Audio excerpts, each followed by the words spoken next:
nuestro segundo encuentro. Acuérdense que se trata de la carta apostólica Manen Obiscum Domine, que es Quédate con nosotros, Señor. En el capítulo 2, que vimos la vez pasada, la Eucaristía, misterio de luz. En el capítulo 3 es la Eucaristía, fuente y epifanía de comunión. Nuestro tema de la Eucaristía, misterio de comunión, pues también coincide con el plan de evangelización, con nuestro plan E, que precisamente en este momento, en el nuevo ritmo, estamos viendo el espíritu de comunión. Entonces, pues nos encaja perfectamente el tema. Entonces, en la primera parte, de acuerdo con el texto del Evangelio de San Juan, en el capítulo 15, el versículo 4, nos dice, permaneced en mí y yo en vosotros. Iniciamos con la iluminación, con la motivación de este pasaje bíblico, porque en la comunión lo más importante es permanecer. Si ustedes se acuerdan, el texto, toda esta carta apostólica está basada en el texto de Maús, Lucas 24, 13, 35. Dice, en un momento dado, acordémonos, la vez pasada veíamos cuando él les explica las escrituras para que se den cuenta de lo que estaba sucediendo, ¿sí? Porque recuerden que estos discípulos iban muy desanimados por el camino hacia Emaús, entonces él se hace el encontradizo y llega. Durante el camino, él va explicándoles las escrituras para que vayan entendiendo, para que vayan comprendiendo lo que está sucediendo. Y ya en un momento dado, dice, ahí aparece otro camino, ¿sí? Diferente al que conduce a Emaús. ¿Y qué hace Jesús? Jesús en ese momento, así como se hizo el encontradizo, en ese momento dice, yo me voy por este lado, ¿sí? Ustedes sigan su camino y yo voy a tomar este. Entonces, ¿qué es lo que le dicen los discípulos? ¿Sí? Quédate con nosotros, Señor, porque anochece ya. Les dice el texto, ¿sí? Entonces, estos discípulos pues le están pidiendo que se quede con ellos, ¿sí? Y si nosotros vemos a través del sacramento de la Eucaristía, ¿sí? Cómo Jesús no solamente se queda con ellos, sino que se queda en ellos. Jesús se queda en la iglesia.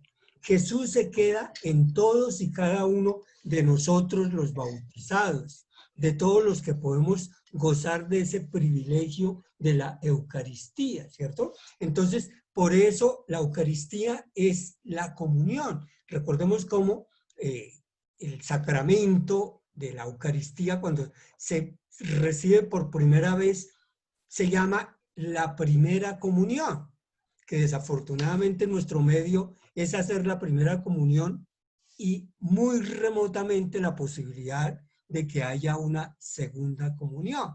Entonces, por eso, esto es muy importante sobre todo para los catequistas, pero esto es importante para todos, ¿cierto? Pero con un énfasis en los catequistas, cómo se hace para que entrar en comunión con estos niños que se están preparando para celebrar el sacramento. Eso es lo más importante, ¿sí? Que no es que nos quedamos, Jesús no se queda con nosotros, sino se queda en nosotros, ¿sí? Entonces, por eso, recibir la Eucaristía es entrar en la más profunda comunión con Jesús, porque de eso se trata. Si no hay comunión con Jesús, pues no existe ninguna comunión. Y si no hay comunión con Jesús, pues tampoco puede haber comunión con el prójimo, con nuestro alrededor, con la comunidad, con la sociedad, ¿cierto? ¿Sí? Entonces, es fundamental la Eucaristía. Ahorita vamos a ver en otra parte que Jesús es precisamente la fuente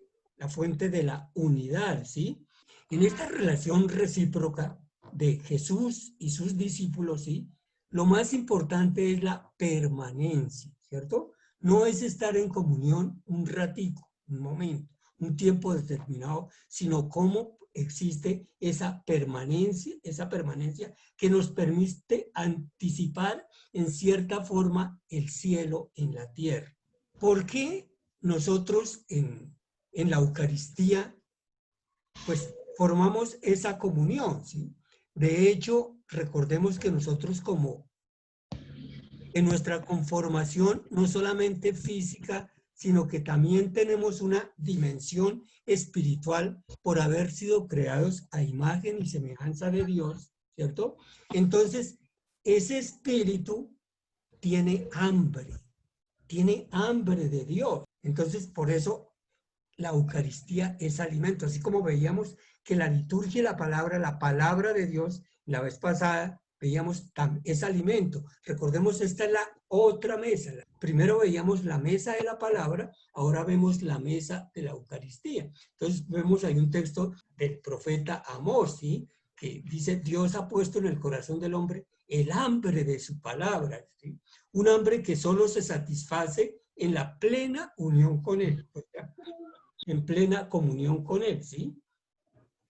Entonces, ¿qué es esa comunión? ¿De qué se trata?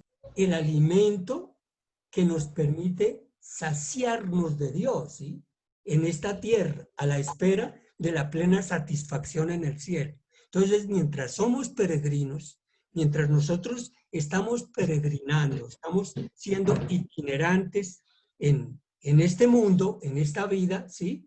Necesitamos del alimento, así como el cuerpo necesita del alimento físico, también necesitamos de ese alimento espiritual. Sin ese alimento espiritual también vamos a perecer, ¿no? Por falta, así como el cuerpo perece, se enferma, se debilita por falta de el alimento, lo mismo le ocurre al espíritu, ¿cierto? ¿Sí? Pues entonces ustedes en este momento de pronto ya tienen la pregunta ahí a la mano, pues más adelantico vamos a ver ya el aspecto concreto de la Eucaristía. ¿Qué hacemos ahorita que no podemos comulgar, que no podemos tener una asistencia presencial en la Eucaristía, ¿cierto? Entonces, pues ahí es donde encontramos, digamos, ese alivio, ese bálsamo de la comunión espiritual, ¿cierto? Que igualmente con la palabra, que es un alimento real, aquí en esta comunión espiritual también nos estamos alimentando, también estamos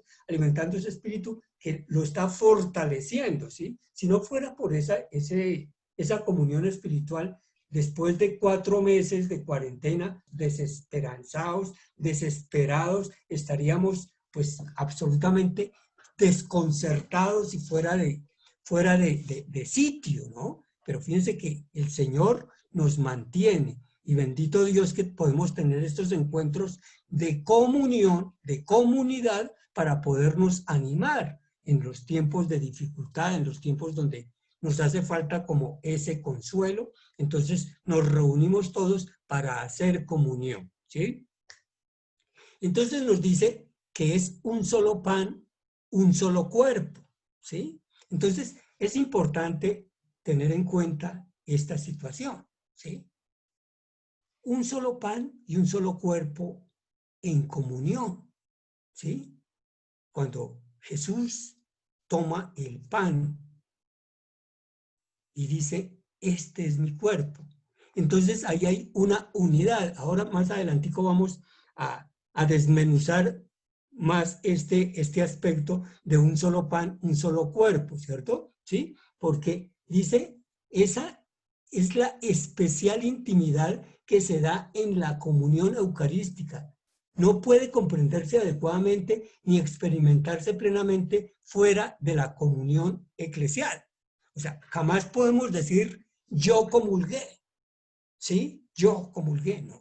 Lo importante es que esa comunión es para hacer comunidad, para que nosotros estemos en comunión con nuestro prójimo, en comunión con nuestra familia, en comunión con nuestra iglesia, ¿cierto? O sea, esto no se trata de una comunión individual, ¿sí? Aquí no hay individualismo, ¿cierto? Dice, la iglesia es el cuerpo de Cristo. Se camina con Cristo en la medida en que se está en relación con su cuerpo, ¿cierto? Si no tenemos esa relación con su cuerpo, pues entonces no podemos estar en comunión. Y pues el asunto pues tampoco es tan complicado. ¿Por qué? Porque si nosotros, todos los bautizados, formamos parte del cuerpo de Cristo, porque nosotros todos formamos parte del cuerpo de Cristo, cuya cabeza es precisamente Él. Entonces, si nosotros nos separamos de ese cuerpo, pues nosotros estamos muriendo en cierta forma y estamos produciendo un trauma en ese cuerpo de la iglesia, ¿cierto? Entonces, por eso es muy importante esa comunión con la iglesia, en la iglesia, con la iglesia, ¿cierto? Sí. Para crear y fomentar esta unidad, Cristo envía el Espíritu Santo y Él mismo la promueve mediante su presencia eucarística.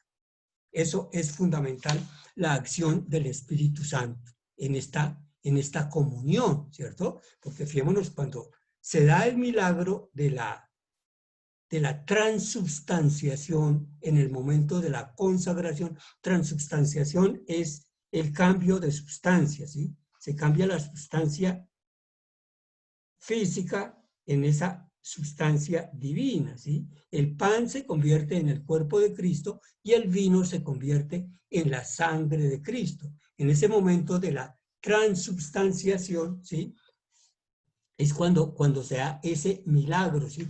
¿Y quién lo hace, cierto? ¿Sí? Entonces recordemos cómo quien preside la Eucaristía hace la consagración, pero realmente esa consagración no la está haciendo él por su cuenta, como el sacerdote, como el ser humano, ¿sí? Sino es el Espíritu Santo, es el mismo Jesús que está en ese momento, en esa consagración, ¿cierto? ¿Sí? Entonces, por eso los sacerdotes cuando celebran la Eucaristía se utiliza un término en latín que se llama in persona Christi. O sea, es en la persona de Cristo que se lleva a cabo este milagro de la transubstanciación, este milagro de la transformación de estas sustancias del pan y del vino en el cuerpo y la sangre de nuestro Señor por la acción del Espíritu Santo. El Espíritu Santo es el que está ahí cuando se impone las manos, cuando el sacerdote impone las manos sobre esas especies del pan y vino. En ese momento el Espíritu Santo entra en acción para llevar a cabo ese milagro de la transubstanciación, ¿sí? En la primera carta del apóstol San Pablo a los Corintios, en el capítulo 10, en el versículo 17, nos dice: un solo pan y un solo cuerpo somos, pues todos participamos de un solo pan, ¿sí? Todos participamos de un solo pan. Ahorita vamos a ser reiterativos en esta materia, ¿sí? Porque nosotros podríamos decir, ¿sí? Pues cuando se consagra, cuando nosotros recibimos la comunión, pues hay muchas hostias, hay muchas formas consagradas, entonces, ¿cómo podemos hablar de un solo pan, cierto? Entonces, evidentemente, así como una hostia está conformada por muchísimas partículas de harina, pero forma una unidad. Y esa forma consagrada, uno más una, más otra, más n, ¿cierto? En la medida de que las personas van a recibir esa comunión, de todas maneras, lo que se está llevando a cabo es ese misterio de comunión. Un solo pan y un solo cuerpo, ¿sí? Un solo pan. Eso es lo fundamental. Ese es el sacramento de la comunión, la Eucaristía, ¿cierto? O sea, aquí es donde se hace énfasis, se radicaliza el aspecto y el concepto de comunión, ¿cierto? Entonces recordemos cómo nosotros desde el principio, cuando iniciamos la Eucaristía, ¿qué es lo primero que hacemos, ¿cierto? Después de iniciar con la señal de la cruz, hacemos el examen de conciencia y pedimos a nuestro Señor que perdone nuestros pecados. Hacemos ese acto de perdón, ¿sí? ¿Por qué? Porque no podemos entrar en comunión en pecado. Entonces, con ese acto de contrición inicial se nos borran todos los pecados veniales. Que recordemos, el pecado mortal sí requiere del sacramento de la confesión, el sacramento de la reconciliación, ¿sí? En la oración sacerdotal, de San Juan, en el capítulo 17, en el versículo 21 encontramos, ¿cierto? En el misterio eucarístico Jesús edifica la iglesia. ¿Cómo? Como tú, Padre, en mí y yo en ti, que ellos también sean uno en nosotros para que el mundo crea que tú me has enviado. Entonces, fijémonos que es fundamental. O sea, esto no es voluntario, esto no es si queremos, ¿cierto? Entonces es simplemente que nosotros tengamos la disposición para participar de esa comunión y el Espíritu Santo hace su obra. Porque así como Jesús en este momento, cuando Él está acompañándonos en la tierra con su presencia física, está en perfecta comunión con el Padre. Dice, el Padre y yo somos uno, ¿cierto? Como tú, Padre, en mí y yo en ti, ¿cierto? Entonces, también, ¿qué es lo que nos pide a nosotros, sí? Que nosotros estemos en comunión con Jesús, de tal manera que si nosotros estamos en comunión con Jesús, pues, de lógica, vamos a estar también en comunión con el Padre, ¿sí? Entonces, el Padre, como tú, Padre, en mí y yo en ti, que ellos también sean uno en nosotros para que el mundo crea que tú me has enviado, ¿cierto? Entonces, ese aspecto de la unidad. Entonces, fijémonos que esto no se trata de estadística, ¿cierto? Si son, el cuerpo tiene muchos miembros, pero ¿qué es lo que está conformando? Un solo cuerpo. Muchos miembros están conformando un solo cuerpo, ¿sí? Entonces, ese es el aspecto fundamental de la comunión, ¿cierto? Algo que no se nos debe olvidar, y ahí está en negrilla precisamente, ¿sí? La Eucaristía es fuente de la unidad eclesial. La Eucaristía es fuente de la comunión, de la unidad eclesial, ¿cierto? Es la fuente. Es la fuente de donde nosotros vamos a beber, ¿sí? Es ese origen, ese cimiento de la unidad de la iglesia, ¿sí? Y a la vez su máxima manifestación. Entonces, por eso, al principio, nosotros decíamos como se llama este capítulo, ¿cierto? Este capítulo que se denomina la Eucaristía, fuente y epifanía de comunión. Entonces, recordemos que epifanía significa manifestación. Entonces, por ende, la Eucaristía es epifanía de comunión. La Eucaristía es epifanía de comunión, ¿sí? Estos textos, este texto, esta carta apostólica, recordemos, el autor es San Juan Pablo II. Y a su vez tenemos otros documentos de él que también escribió referentes a la Eucaristía, como esta encíclica Eclesia de Eucaristía, ¿sí?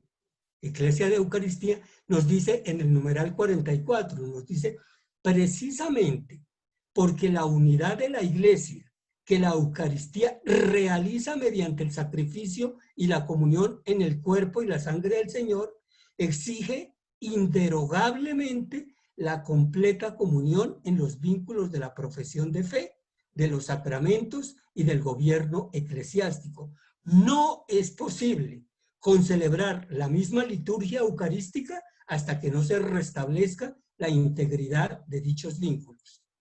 El camino hacia la plena unidad no puede hacerse si no es en la verdad. ¿Sí? ¿A qué se refiere este texto de Eclesia de Eucaristía en este numeral 44? ¿Sí? Se refiere a cuando nosotros decimos en el credo, oramos en el credo y decimos, creo que la iglesia es una, o sea, está en unidad, ¿sí? Pero desafortunadamente en este momento nuestra iglesia está dividida, tiene unos cismas, tiene unas escisiones, ¿sí? Que son un obstáculo gravísimo para la comunión. Eso es algo que Jesús nunca lo hubiera podido siquiera imaginar, ¿sí? Entonces, por eso dice, de pronto, por decir alguna cosa, los ortodoxos, ¿sí? Los protestantes, los luteranos, ¿cierto? Los anglicanos, también celebran la Eucaristía. Pero entonces aquí dice, no podemos concelebrar esa Eucaristía juntos porque no hay esa comunión. Porque ¿cuál es el signo? Porque de todas maneras el argumento siempre ha sido que la Eucaristía es Jesús y todos creemos en el mismo Jesús. No, pero es que aquí lo más importante de todo no es que creamos en Jesús, sino que haya una comunión. Y entonces en la iglesia terrena, en la iglesia peregrina, tenemos una cabeza de esa iglesia que es precisamente el Papa.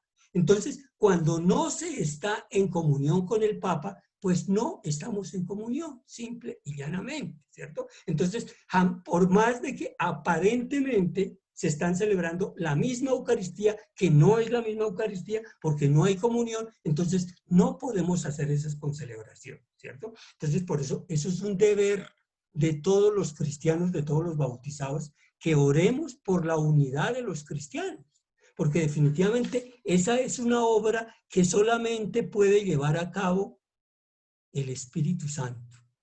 Esta unidad no la puede llevar a cabo ningún ser humano. Los seres humanos fomentamos y llevamos a cabo esa división, pero la unidad esto no es obra humana. Necesitamos oración, una comunión en oración de todos los cristianos, de los cristianos separados, ¿sí? Con nosotros, ¿cierto? Todos orando al unísono para que se dé la unidad, para que haya comunión. Eso es lo fundamental, para que se cumpla ese proyecto de Jesús de tener una iglesia una, santa, católica y apostólica, ¿sí? Entonces dice, son exigencias que deben hacernos tomar conciencia cada vez más clara de cuán exigente es la comunión que Jesús nos pide, ¿cierto? ¿Sí? Entonces, en esto del ecumenismo, que es un trabajo que se está llevando ya hace varios años, gracias a Dios, fomentado por el Vaticano, ¿sí? Ese trabajo de ecumenismo, ¿cierto? Entonces, cada vez se requiere esa exigencia de comunión y nosotros todos estamos obligados a orar por ello, ¿sí? No, nosotros no podemos seguir fomentando la división, ¿sí? De que nosotros somos mejores,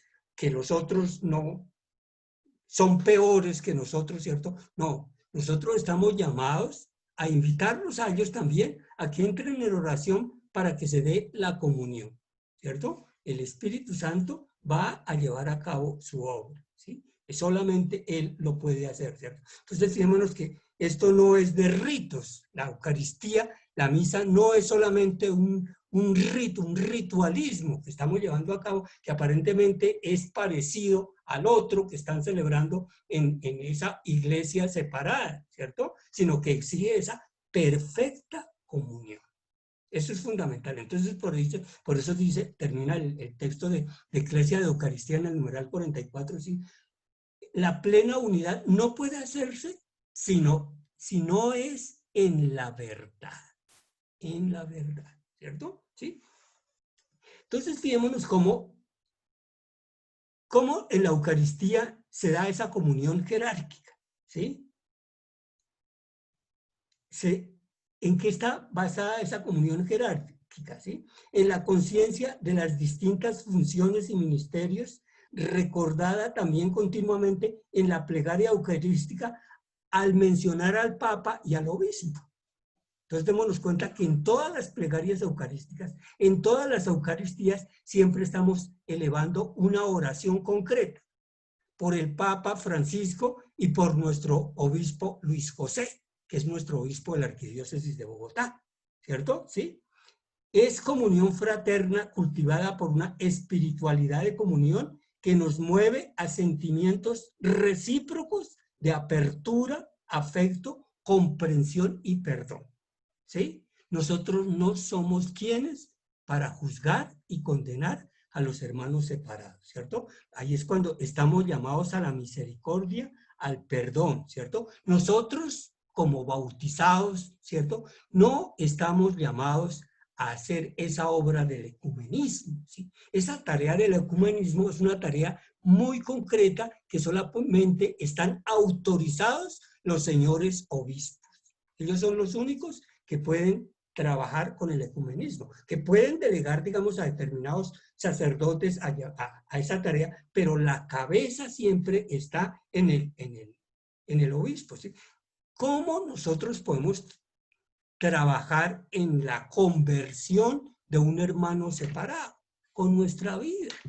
Esto no es con argumentos, como el Papa Francisco nos lo repite en una forma reiterada, ¿sí? Que esto no se trata de proselitismo, sino de atracción. Esto no es por proselitismo, sino por atracción, ¿cierto? Miren cómo se ama. Eso es lo fundamental, ¿cierto? Entonces, por eso se necesitan esos sentimientos recíprocos de apertura, afecto, comprensión y perdón.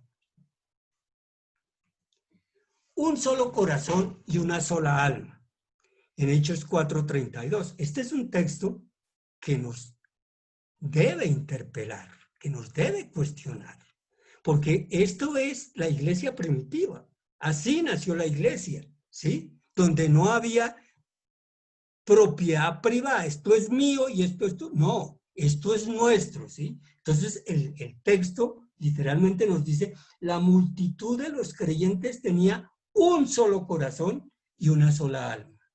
Nadie consideraba sus bienes como propios, sino que todo lo tenían ellos en común, ¿cierto? Y no era solamente la dimensión espiritual, sino también esa dimensión física, esa dimensión corporal. Entonces nosotros no podemos ignorar al más necesitado, al que sufre, al enfermo, al abandonado, al marginado, al drogadicto, al indigente. Estamos llamados siempre a tener un solo corazón y una sola alma, ¿cierto? ¿Sí?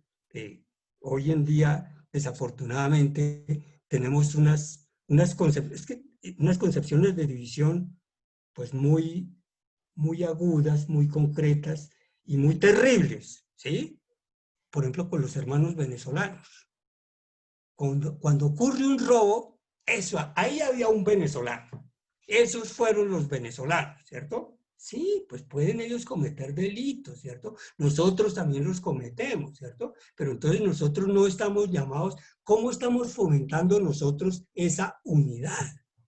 ¿Cómo estamos fomentando nosotros esa comunión? Y si hablamos de política, peor todavía, ¿cierto? Cómo nosotros los cristianos, cómo nosotros los bautizados andamos en unos bandos, unos por aquí y otros por allá, y nos peleamos y discutimos, y hay divisiones hasta familiares por esas concepciones políticas. Recordemos el único Salvador, el único que entregó su vida por nosotros fue el Señor Jesús. El Señor Jesucristo que fue crucificado, que resucitó. Él es nuestro único Salvador. No hay ningún ser humano, por bueno, por lo que quieran, es nuestro Salvador. El único Salvador es Jesucristo. Entonces, nosotros los cristianos, los bautizados, no podemos tolerar, no podemos permitir. ¿Cómo nos ven el resto de nuestro prójimo? Armando divisiones, armando comentarios que dividen, ¿cierto? Acuérdense que diablo viene de diablo y diablo es dividir. El diablo es quien divide. Entonces, por eso se habla de algo diabólico, algo que está dividiendo, ¿sí? Entonces, eso es algo definitivamente inconcebible, ¿cierto? Entonces nos dice, en cada Santa Misa nos sentimos interpelados por este texto. Y recordemos que la misa no es solamente los 45 minutos o la hora que dura la celebración eucarística. La misa es la vida. Entonces, esto nos interpela, esto nos cuestiona de toda la vida. ¿Cómo estoy yo viviendo como cristiano? ¿Sí estoy fomentando la comunión? Entonces, ¿en qué estamos? O sea, cualquier comentario, hasta cualquier chiste que fomente, que vaya a tratar de sugerir una división, no está bien vista. No podemos decir, no, es que eso es un chiste. No, nosotros estamos llamados a la unidad y a la comunión, ¿cierto? Entonces nos dice, la iglesia congregada alrededor de los apóstoles, como iglesia apostólica, una santa católica y apostólica, convocada por la palabra de Dios, es capaz de compartir no solo lo que concierne los bienes espirituales, sino también los bienes materiales, ¿cierto? En este momento tenemos otro aspecto, pues ya conocemos las necesidades que pueden tener nuestros prójimos cercanos y nuestros prójimos lejanos, ¿cierto? Pero, por ejemplo, en el caso concreto de las parroquias, hoy en día las parroquias, antes se iba a pedir mercado a la parroquia, ¿sí? Pero ahorita no hay ni con qué pagar los servicios, no hay con qué pagar las nóminas. Entonces, nosotros, en la medida de nuestras posibilidades, estamos llamados a hacer comunión en esa ayuda física, en esa ayuda material, en esa ayuda económica, monetaria, ¿sí? Entonces, fijémonos que esto es un texto, un tema bastante neurálgico, ¿cierto? Nos toca las fibras de nuestro ser en lo más profundo, ¿cierto? El Señor nos invita a acercarnos lo más posible a este ideal. Que se vivan con particular intensidad en los momentos ya sugeridos por la liturgia, ¿cierto? Entonces, aquí encontramos un texto de Sacrosanctum Concilium 41, ¿cierto?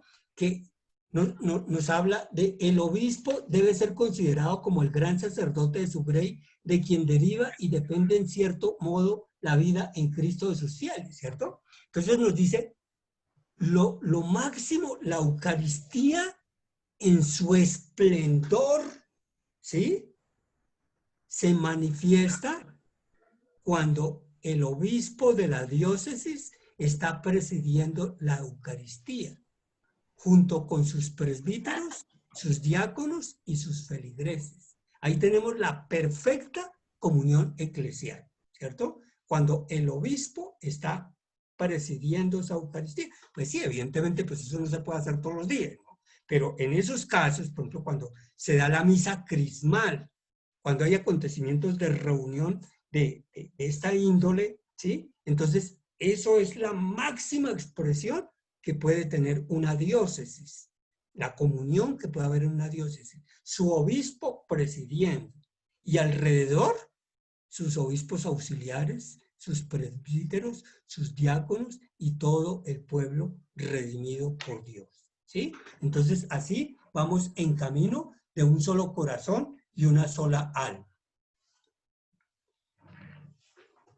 El Papa Juan Pablo II, y pues este texto de la Carta Apostólica de Mane Nobiscum Domine, ¿sí? Pues él, fijémonos que él tomó de sus escritos que ya había hecho, Eclesia de Eucaristía y el Día del Señor. Esa es otra carta, otra carta apostólica, Dies Domini, ¿sí? Dies Domini, Dies Domini, ¿sí? Dies Domini, ¿sí?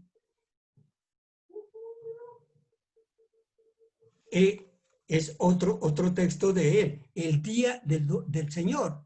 El Día del Señor, de ahí viene domingo. Domingo es del Día del Señor, ¿sí? Entonces, por eso dice, por eso la misa de precepto es la misa del domingo, ¿sí? Dice, en la misa dominical es donde los cristianos reviven de manera particularmente intensa la experiencia que tuvieron los apóstoles en la tarde de la Pascua, cuando el resucitado se les manifestó estando reunidos, ¿cierto? Cuando estaban reunidos. Entonces recordemos, el domingo, todos los domingos estamos celebrando la Pascua de Resurrección del Señor. Todos los domingos, el Día del Señor, ¿cierto? ¿Sí? Entonces aquí nos hace referencia a ese texto Dies Domini, en el numeral 33. Nos dice, en efecto, precisamente en la misa dominical es donde los cristianos reviven de manera particularmente intensa la experiencia que tuvieron los apóstoles la tarde de la Pascua, cuando el resucitado se les manifestó estando reunidos. En aquel pequeño núcleo de discípulos, primicia de la iglesia, estaba en cierto modo presente el pueblo de Dios de todos los tiempos. Entonces aquí nos da una dimensión de la duración de la Eucaristía, ¿cierto? Entonces nos dice, así como, recordemos cómo cuando nosotros celebramos la Pascua, en la vigilia pascual, ¿cierto? Después de la vigilia pascual, entra ese domingo de Pascua, ese gran día de la resurrección. Y ese gran día de la resurrección tiene una prolongación de 8 días, que se llama la octava pascual. Y ahí no termina todo, sino que desde la vigilia pascual hasta Pentecostés transcurren 50 días, ¿cierto? Y así sucesivamente se acaba el tiempo litúrgico de la Pascua. Sin embargo, esa Pascua de Resurrección se sigue celebrando todos los domingos, dominicalmente, ¿sí? Entonces, por eso es la misa de precepto, la misa que reúne a toda la familia de los bautizados, ¿cierto? Entonces nos dice que los sacerdotes en su trabajo pastoral presten una atención todavía mayor a la misa dominical como celebración en la que los fieles se reúnen en comunidad, en esa gran familia de los hijos de Dios, lo mismo los diversos grupos, movimientos y asociaciones presentes en la parroquia. Entramos ya en ese sacramento de la Eucaristía ya concretamente, ¿cierto? Entonces nos dice, aunque Jesucristo nuestro Señor había de ofrecer su vida solo una vez muriendo en la cruz por nuestros pecados, quiso dejar a la iglesia un sacramento que perpetuase el sacrificio de la cruz a lo largo de los siglos. Por eso, la noche en que iba a ser entregado en la última cena, sabiendo Jesús que había llegado la hora de pasar de este mundo al Padre, instituyó el sacramento de la Eucaristía, entregando su cuerpo y su sangre. Al mismo tiempo transmitió a los apóstoles y a sus sucesores en el sacerdocio el poder de renovar. La Eucaristía, por tanto, no es solo un recuerdo de un acontecimiento pasado, sino la actualización del sacrificio redentor de Jesucristo, quien de este modo permanece en la iglesia como quien nos amó y se entregó por nosotros. Esto nos invita a hacer una reflexión muy profunda. O sea, estos encuentros no es tanto de aprender cosas, de que tengamos unos conocimientos intelectuales, ¿sí? Literarios, bíblicos, ¿cierto? Sino esto tiene relación íntima con nuestra vida, ¿cierto? Entonces, dése cuenta que cuando nosotros estamos celebrando la Eucaristía, estamos celebrando el sacrificio en la cruz. Entonces, por eso se dice, mientras en el Calvario hubo un sacrificio cruento, que significa sangriento. En la Eucaristía se presenta un sacrificio incruento. No hay derramamiento de sangre porque Él la derramó una sola vez para siempre. Entonces, por eso se perpetúa ese sacrificio de la cruz a través de todos los siglos, ¿cierto? Entonces dice, ¿cuándo inició? Entonces nos dice, en la última cena. En la última cena inició la Eucaristía. Y es un acontecimiento muy importante, porque recordemos que en esa celebración en la última cena, ¿qué era lo que se estaba celebrando? Digamos, en ese momento había dos celebraciones.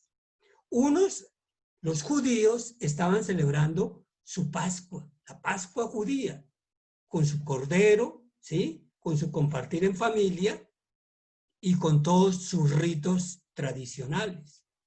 Aquí se inicia la única Pascua, esa Pascua que no se repite por una sola vez para siempre, se da ese paso. Ese paso, recordemos que Pascua significa paso, de la muerte a la vida, de la esclavitud a la libertad, ¿sí? ese gran paso que solamente se da en esta situación del Calvario. Esa situación, esa celebración que inició en la última cena, démonos cuenta que ahí está haciendo una ruptura de la historia antes y después de Cristo, entre el Antiguo y el Nuevo Testamento, ¿cierto? Hay una promesa en el Antiguo Testamento y un cumplimiento de la promesa en el Nuevo Testamento, ¿cierto? Entonces, recordemos que durante mucho tiempo a Jesús lo estuvieron persiguiendo, ¿sí? Entonces, él se escabullía y decía, es que todavía no ha llegado mi hora. Aquí en este momento dice, sabiendo Jesús que había llegado la hora de pasar de este mundo al Padre, de hacer esa paz, ¿cierto? Instituyó el sacramento de la Eucaristía entregando su cuerpo y su sangre, ¿cierto? Entonces dice aquí, el mismo tiempo transmitió a los apóstoles y a sus sucesores en el sacerdocio el poder de renovar.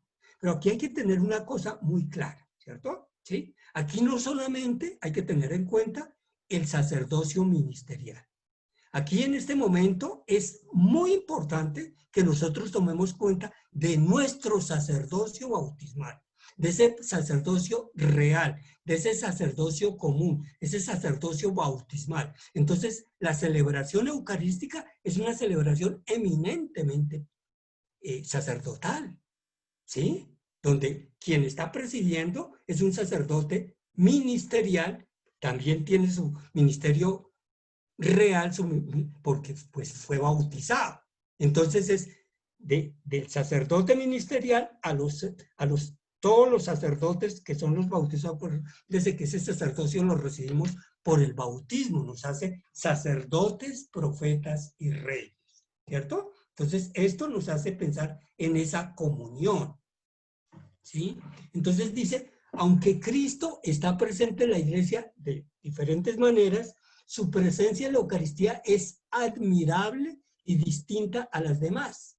Se denomina real por antonomasia, pues es corporal y sustancial, ¿cierto? No es solamente su cuerpo y su sangre, sino también está su divinidad, ¿sí? La Eucaristía es el Santísimo Sacramento que contiene al mismo Jesucristo, verdadero Dios y verdadero hombre, en sus dos naturalezas, ¿cierto?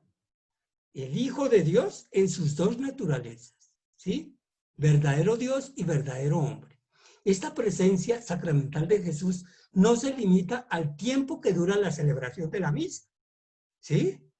Entonces dice, esto se prolonga por toda la vida. Entonces aquí hace una aclaración, ¿sí? Nos dice, por eso se guardan las reservas, ese cuidado, lo que queda de la Eucaristía, lo que ha quedado después de haber distribuido la comunión a los fieles, a las personas que están participando de la Eucaristía, va y se reserva en el sagrario.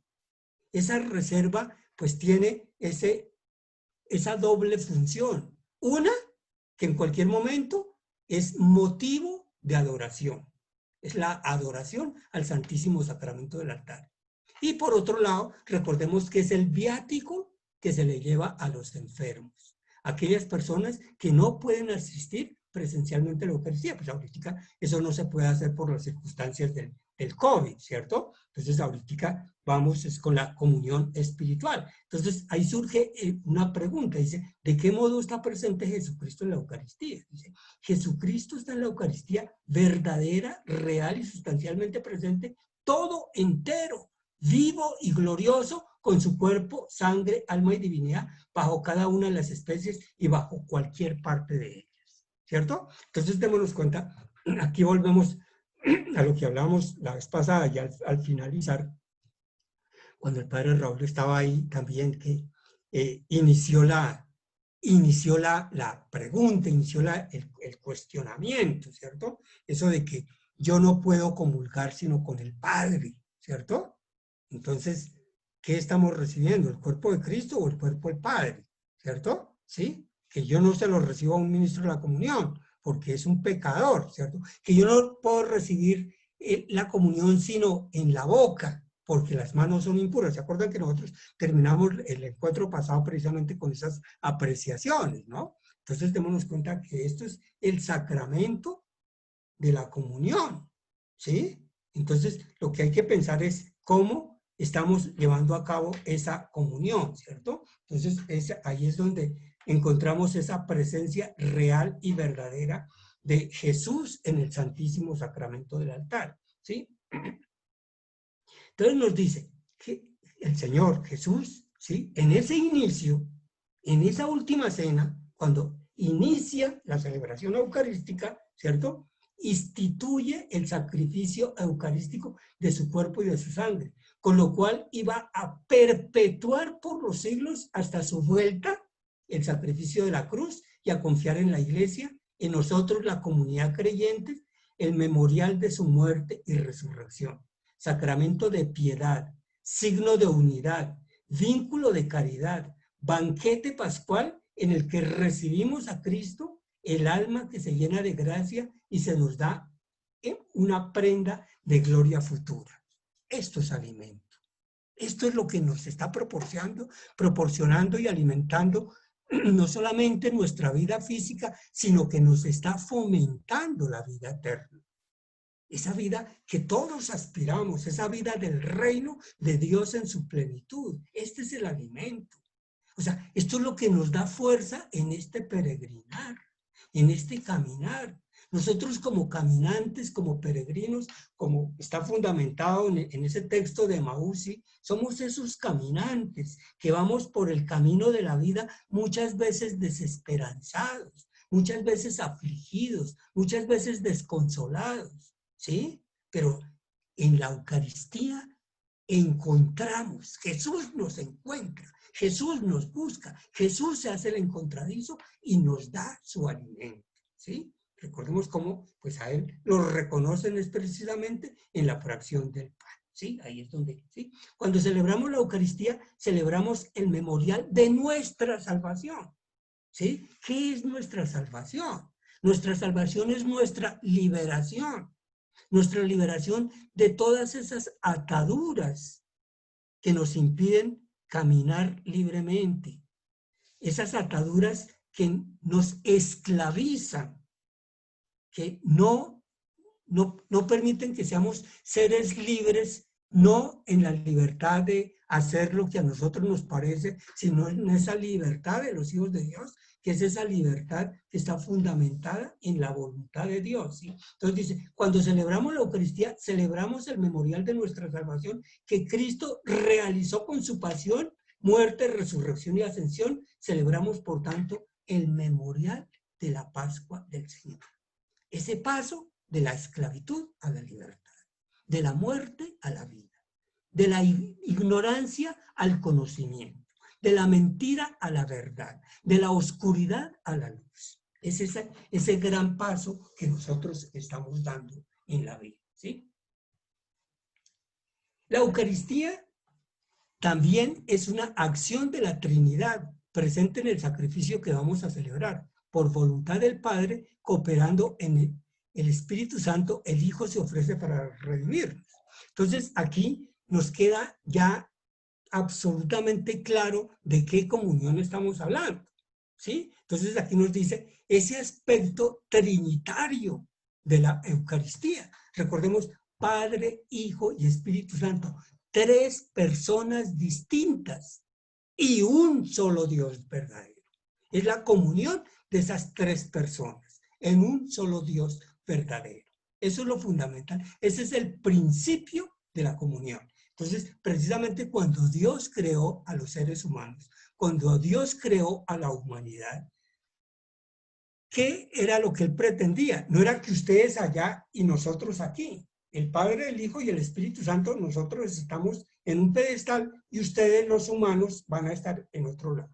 Que con el pecado nosotros nos separamos de Dios, eso es una realidad. Pero en un principio esa no fue la intención de Dios. La intención de Dios era entablar esa comunión con su criatura, ¿cierto? O sea, es tanto el amor de Dios, ese amor del Padre, del Hijo y del Espíritu Santo, es tan grande, tan grande, tan grande, tan grande y tan poderoso que quisieron compartirlo, quisieron participarlo con sus criaturas, con los seres humanos, ¿cierto? Entonces ahí es donde vemos esa comunión. Nosotros, los seres humanos, rompimos esa comunión a partir del pecado de nuestros primeros padres. Entonces ahí se dio esa división, esa separación. Pero Dios nos ha buscado en todos los tiempos y en todas las circunstancias, pues a tan extremo llegó que entrega a su Hijo único.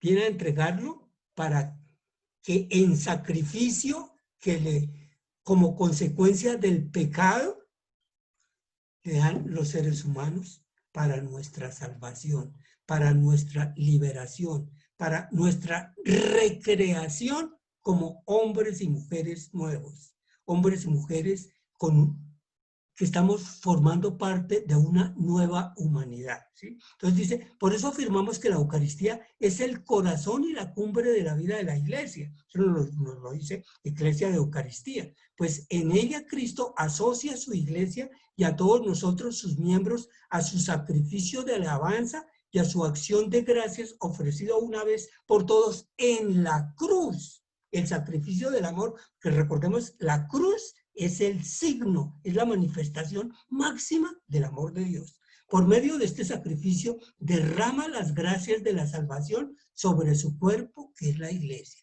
¿Quién es la Iglesia? Nosotros todos los bautizados. Nosotros todos estamos formando parte de esa Iglesia, ¿cierto?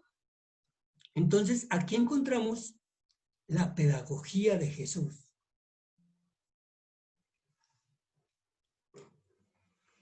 Encontramos 7 elementos que bien podrían llamarse el testamento pastoral del maestro. Son: tomó pan en sus manos, lo bendijo, lo partió, lo repartió y dijo: este es mi cuerpo, coman todos de él y hagan esto en memoria o en conmemoración mía. Esa es la pedagogía y el testamento, la pedagogía que nos da para recibir ese testamento. En esa primera bendición, en ese primer elemento de ese testamento que nos dice, tomó pan en sus manos, ¿sí? Que eso es lo que vemos en la Eucaristía. Tomó pan en sus manos. Entonces, aquí es donde nos está haciendo todo el énfasis y toda la claridad de que esto no se trata solamente de un rito frío y vacío, donde desafortunadamente muchas veces nos rutinizamos, ¿cierto? Entonces, dice, hacerse como pan implica dejarse moldear por aquel que es modelo de nuestra vida, que es Jesús. Entonces dice, así como en la última cena el Señor Jesús tomó el pan en sus manos, ahora repite exactamente el mismo gesto con cada uno de nosotros, ¿cierto? Entonces fíjense que nosotros nos convertimos el pan que Él toma en sus manos, ¿cierto? O sea, aquí vamos a comprender un poquito más la trascendencia que tiene ese misterio, ese gran acontecimiento en la consagración, en la celebración de la Sagrada Eucaristía. Tomó pan en sus manos. Entonces, nosotros, cada uno de nosotros que estamos en la celebración eucarística, ¿sí? Jesús nos toma en sus manos, nos toma como sus discípulos, ¿sí? Nos toma en esas manos traspasadas por los clavos de la cruz, ¿sí? Entonces, lo primero que Él hace, recordemos que Jesús viene con ese sacrificio de la cruz, con ese sacrificio redentor, Él viene a crear un nuevo ser humano, nuevos hombres y nuevas mujeres, ¿sí? A imagen y semejanza de Dios. Ese hombre y esa mujer, esa humanidad desfigurada, Él viene a configurarla, a darle imagen, a darle la hermosura de los hijos de Dios. Entonces, Él viene a moldearnos, ¿cierto? ¿Sí? Con sus manos traspasadas por los clavos. Entonces, no es con cualquier mano, sino con unas manos donde son el testimonio y la muestra de su sacrificio, de su entrega por la humanidad, ¿cierto? ¿Sí? Entonces ahí nos va moldeando con esas manos ahuecadas, agujereadas por los clavos, ¿sí? Viene a que nosotros volvamos a retomar, viene a recrearnos a esa imagen inicial que Dios había hecho de todos nosotros, ¿sí? Es tomarnos en sus manos, ¿cierto? ¿Sí? Pero entonces aquí, ¿qué sucede? ¿Sí? Entonces aquí como nosotros cantamos, ¿sí? Como el barro en manos del alfarero. Entonces Él viene a moldearnos, ¿sí? Él viene a asumir esa tarea de alfarero, viene a tomar ese barro, ese pan, viene a moldearlo, ¿cierto? Entonces, pues muchas veces recordemos que esa moldeada, si nosotros no somos dóciles, si nosotros no somos obedientes, si nosotros no confiamos plenamente, si no tenemos esa fe madura y firme, ¿cierto? Pues eso se produce un dolor impresionante. Pero como Él lo hace con todo el amor, con todo el cariño, vamos saliendo adelante. Pero eso implica que nosotros también hagamos una entrega, hagamos un cambio. Como el barro en manos del alfarero, así son ustedes en mi mano, casa de Israel, dice el texto de Jeremías en el capítulo 18, en el versículo 6, en la segunda parte, ¿cierto? Aquí viene qué es lo que pasa, qué es lo que sucede, qué es lo que Dios espera de nosotros, ¿cierto? Entonces, aquí es lo que se repite muy frecuentemente, ¿sí? Ese aspecto de la conversión. Pues siempre estamos hablando de la conversión, estamos pidiendo la conversión, ¿sí? Especialmente con énfasis en los tiempos de Adviento y en los tiempos de Cuaresma, pero la conversión es en todos los tiempos, ¿cierto? Entonces aquí nos dice, es la actitud de desprogramarnos. ¿Cómo nosotros vamos a hacer esa conversión de corazón? ¿Cómo vamos a hacer ese cambio de mentalidad? ¿Cierto? Si seguimos con las mismas ideas, con las mismas rutinas, con las mismas costumbres, ¿cierto? ¿Sí? No estamos haciendo, recordemos que la Eucaristía tiene tres aspectos, una celebración consciente, activa y fructuosa, ¿cierto? Entonces, si no se hace consciente, no se hace activa. Y si no se hace ni consciente ni activa, pues no va a producir frutos. Eso nos lo dice en la Iglesia de Eucaristía. ¿Sí? El Señor quiere grabarnos su imagen con el sello de su Santo Espíritu, para que lleguemos a ser cartas de Cristo. Sin embargo, para imprimir la palabra del Señor hay que borrar todo lo que se haya escrito antes, ¿cierto? O sea, todo lo que nosotros nos hemos inventado, ¿sí? Porque nosotros somos expertos en inventarnos cosas, ¿cierto? Acerca de la fe, acerca de la doctrina, acerca de la misma palabra de Dios, ¿cierto? Entonces aquí nos como un computador para reiniciarlo se necesita que se haga un reseteo, un borrón y cuenta nueva, ¿sí? Un computador cuando tiene un virus, pues funciona a medias, no funciona bien, ¿cierto? Entonces, ¿qué es lo que toca hacer? Hacerle una limpieza, ¿sí? Hacerle un borrado completo a esa memoria, un reseteo a esa memoria para que pueda arrancar y se puedan grabar nuevos elementos sin ningún problema, sin ningún inconveniente. Entonces, guardar las proporciones, que nosotros no somos computadores, ¿cierto?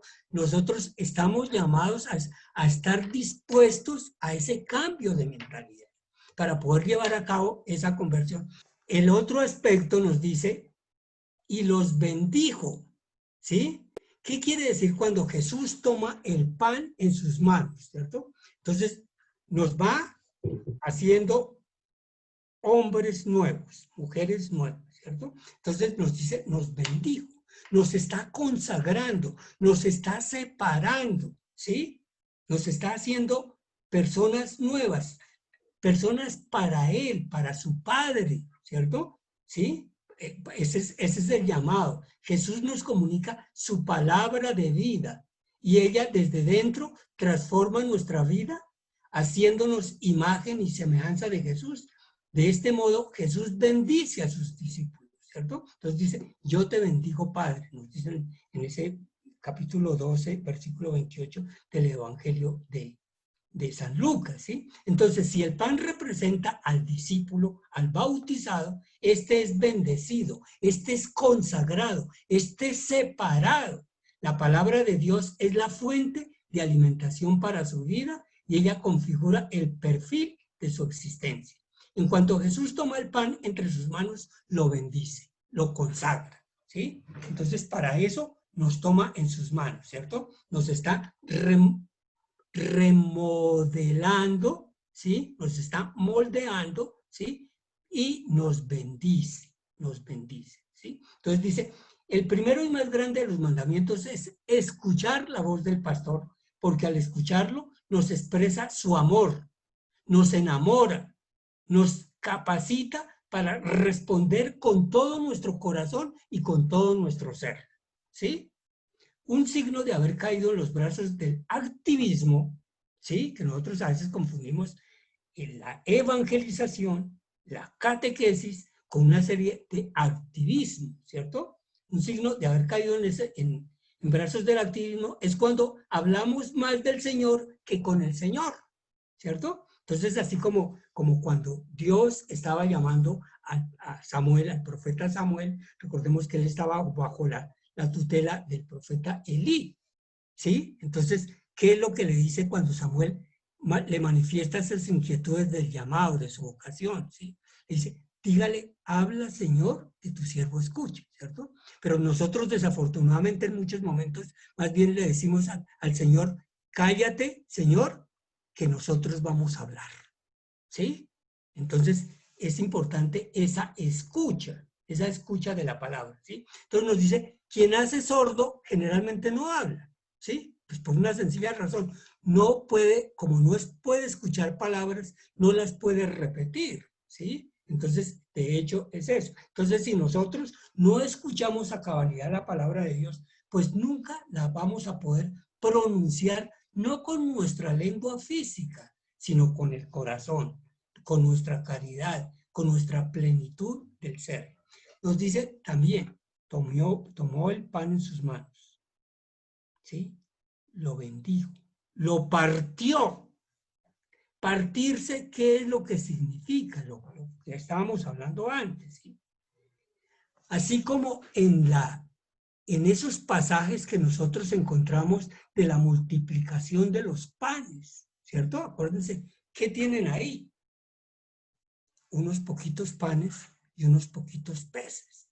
Sin embargo, se alimenta toda una multitud, ¿cierto? Entonces aquí nosotros no solamente en ese hecho de comulgar sacramentalmente, sino como nosotros también nos estamos convirtiendo en ese sacramento de la comunión, ¿cierto? Entonces, por consiguiente, así como se parte esa forma sagrada, ¿sí? Esa forma consagrada, también nosotros estamos llamados a ser partidos, ¿sí? Para realizar la misma experiencia de Jesús que comparte lo que es, lo que tiene y lo que puede con todo aquel que lo necesita. Entonces necesitamos partirnos para el necesitado.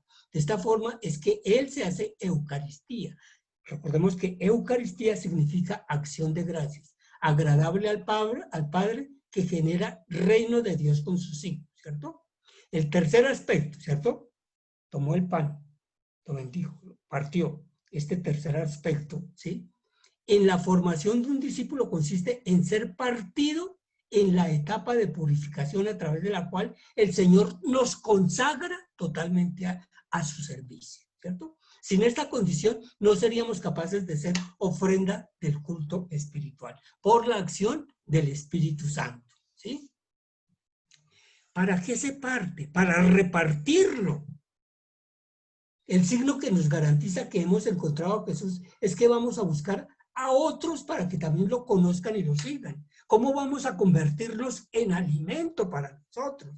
No solamente nosotros hemos comido, sino que también nos vamos a convertir en alimento. Cuando en ese misterio de la consagración, no solamente están consagrando esas formas con las que vamos a comulgar, nos están consagrando a todos los que estamos presentes en esa celebración, para que nos convirtamos en ese pan que va a ser tomado en las manos de Jesús, ¿sí? Bendecido por las manos de Jesús, ¿sí? Partido y repartido, ¿sí?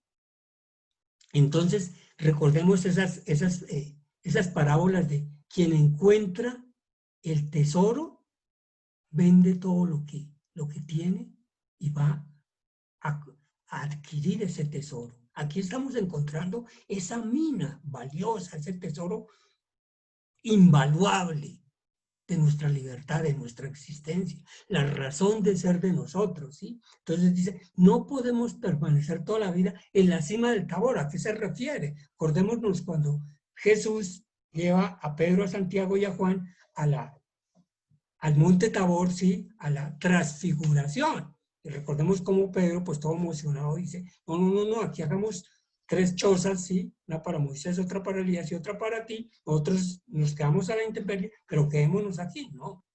Recordemos que ese es el misterio ese misterio de la Eucaristía, es esa transfiguración, ¿cierto? Entonces, no podemos quedarnos ahí, en el templo, físicamente toda la vida. Vamos a seguir a prolongar la celebración eucarística, que es el tercer tema de lo que vamos a ver en la próxima programación, ¿sí? Es la misión que tenemos todos los bautizados, todos los discípulos, todos los que hemos sido alimentados por su palabra y por su Eucaristía, ¿sí? El Evangelio aclara que Jesús llamó a sus discípulos para que estuvieran con él y luego para enviarlos a evangelizar. El que ha estado al lado de Jesús no permanece inactivo, sino que va en busca de sus hermanos, va a compartir eso que ha recibido. Y dijo, esto es mi cuerpo. Entonces démonos cuenta que nosotros somos el cuerpo de Cristo. Nosotros, la iglesia, somos el cuerpo de Cristo. Entonces, en el momento de la consagración, Jesús está haciendo ese reconocimiento. Esto, no solamente el pan que tiene el sacerdote en sus manos, sino esta asamblea que está aquí presente es mi cuerpo, ¿sí? Si la meta de un discípulo es configurarse a la imagen de su maestro, nuestro objetivo no puede ser otro que llegar a ser como Jesús. Como Pablo, que un día llegó a exclamar, y ya no vivo yo, sino que Cristo vive en mí, ¿cierto? Dios quiere que todos juntos formemos el cuerpo de su Hijo, siendo miembros los unos de los otros, pero unidos por una sola fe, con diversidad de carismas, pero animados por un solo y único espíritu, con variedad de ministerios, pero con un mismo Señor, ¿cierto? Se trata de vivir como cuerpo de Cristo, donde, siendo muchos miembros, con diversidad de funciones y siendo unos miembros de los otros, estamos todos buscando el crecimiento del cuerpo como tal y no ninguna ventaja personal, ¿sí? Ni siquiera de tipo espiritual. Entonces, por eso es que nosotros siempre andamos en comunidad, en la comunidad de nuestra familia, en nuestra comunidad parroquial, en nuestra comunidad vicarial, en nuestra comunidad arquidiocesana, en nuestra comunidad de la Iglesia Universal. Estamos llamados como cristianos a hacer comunión, a hacer el cuerpo de Cristo y que se nos note, ¿no? ¿Sí? Entonces, fíjense que ahora sigue, coman todos de él. Entonces, ¿qué significa? Que nosotros vamos a comer de ese cuerpo consagrado en ese momento.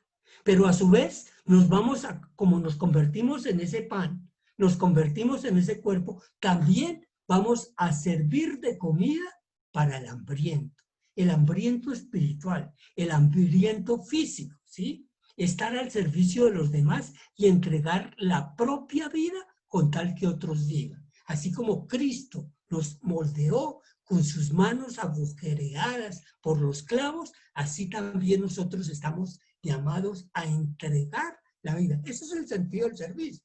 El servicio consiste radical, escueta y claramente en entregar la vida con tal que otros vivan, ¿sí? ¿Sí? Entonces nos dice, los malos pastores se aprovechan de las ovejas, beben su leche, se visten de su lana y se comen a la más gorda. El siervo de Yahvé da su vida a favor de los suyos y muere para que otros sean curados y vivan en paz. Un mal pastor siempre busca alguna ventaja de sus ovejas. Por el contrario, el buen pastor sale perdiendo algo a favor de ellas, ¿sí? Esto es precisamente lo que distingue a uno del otro. Dice, el buen pastor se enfrenta a favor de todos. No tiene preferencia sino por el más necesitado o por aquel de quien nada puede recibir a cambio. Los pastores interesados sirven a quienes después les puedan gratificar sus servicios o les van a retribuir de alguna manera. Entonces acordémonos que es entregarnos sin esperar nada a cambio. Es esa entrega desinteresada. Entonces, ¿cómo termina esto? ¿Sí? Hagan esto en conmemoración mía. Entonces, a eso estamos llamados, ¿cierto? Entonces, no es solo, por eso les decía desde el principio, ¿sí? Esto es una celebración sacerdotal. El sacerdote ministerial a los sacerdotes reales, a los sacerdotes comunes, a los sacerdotes del bautismo, ¿cierto? Entonces, todos estamos llamados a hacernos pan para ser alimento de los demás.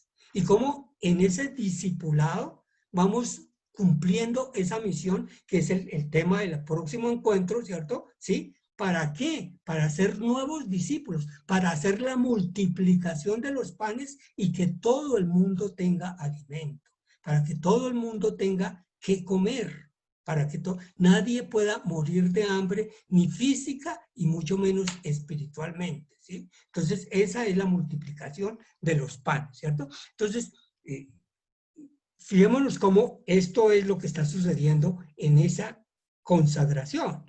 Recordemos cuando nosotros oramos el Padre Nuestro, ¿sí? Entonces, fijémonos que ya hay un cambio radical. Ahí ya no estamos diciendo Dios nuestro, ni Yahvé nuestro. Estamos diciendo Padre. Padre nuestro. O sea, ya no es un nombre impersonal, un Dios lejano, un Yahvé que está por allá, ese Yahvé castigado. Es Padre nuestro, ese Padre nuestro, ¿sí? Ese Padre misericordioso que nos está dando el alimento y también nos está pidiendo que nos convirtamos en alimento, ¿cierto? ¿Sí? Entonces, fijémonos cómo más tarde es la celebración de la paz. Una paz que nosotros nos vamos a convertir en constructores de la paz. Y si somos constructores de la paz, pues vamos a ser también artífices de la justicia. Porque recordemos que si no hay justicia, no puede haber paz. Simple y llanamente la situación es así.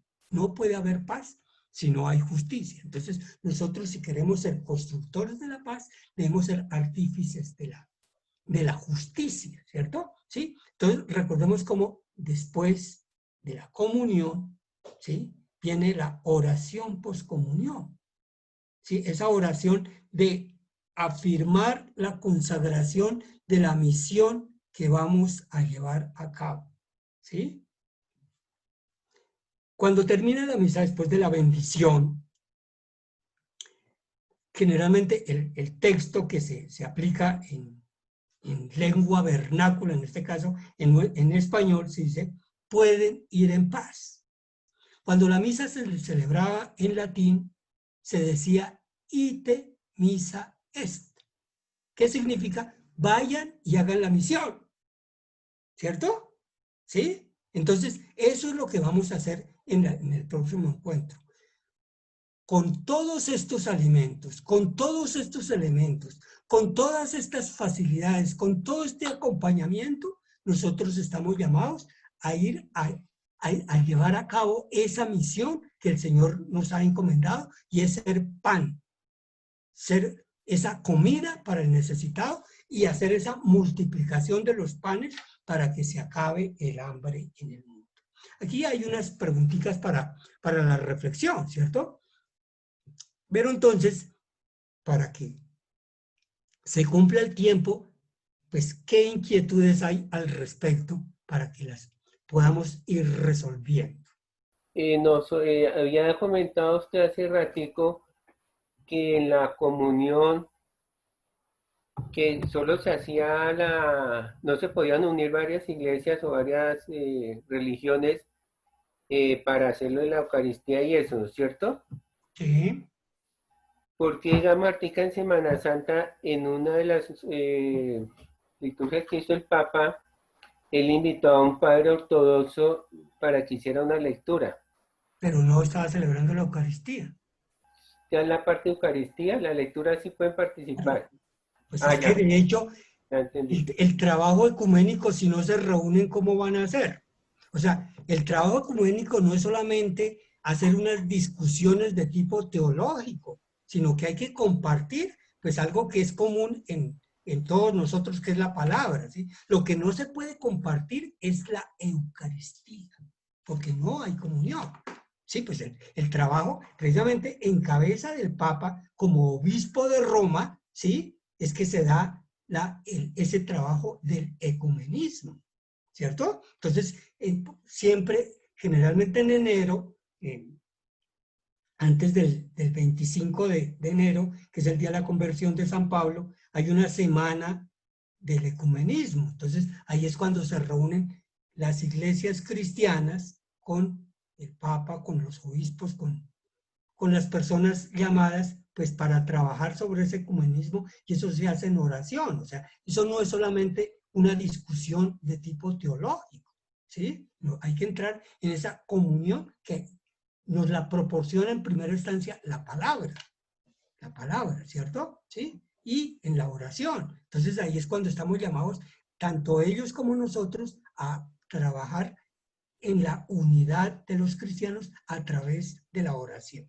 Bueno, Carlitos, aquí donde dice, en la parte de partir, dice, el discípulo es partido en la etapa de purificación. Sí. ¿A qué le llamaríamos esa etapa de purificación? Ahí. Toda la vida es etapa de purificación. Toda la vida. Claro.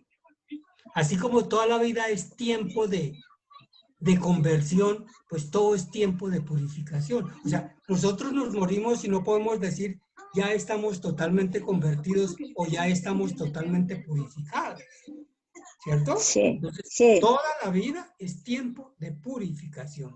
Toda la vida es tiempo de conversión.